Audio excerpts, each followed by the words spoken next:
Ça serait de sortir d'un système tout pétrole, déjà à commencer par l'alimentation. Donc on a fait une réunion sur l'artificialisation des terres il n'y a pas si longtemps que ça.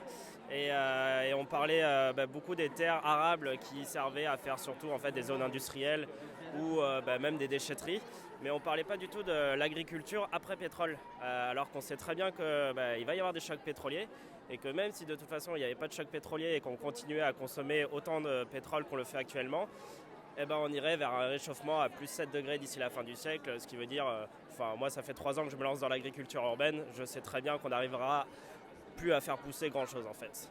Donc je me demande quelle est notre autonomie alimentaire. Et à Marseille c'est moins de 10%. Moins de 10%, ça veut dire qu'en fait si demain il n'y a plus de pétrole et il n'y a plus de camions sur les routes, on arrête de manger.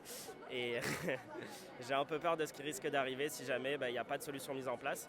Donc on demande assez souvent aux politiques justement de mettre ces solutions en place, des plans d'urgence peut-être, mais à chaque fois qu'on leur pose la question, ils détournent la réponse vers rien en fait. C'est comme si on parlait une autre langue avec eux. Donc pour moi c'est vraiment l'alimentation. On doit restructurer notre agriculture, faire de l'agriculture locale.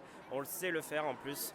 On a les compétences, on a les connaissances, on a les moyens. On est quand même en 2019, on n'a jamais été aussi riche. Enfin, les plus grands groupes et... Il y a de l'argent, on nous répète sans arrêt qu'il faut de la motivation, qu'il faut les citoyens pour monter les projets.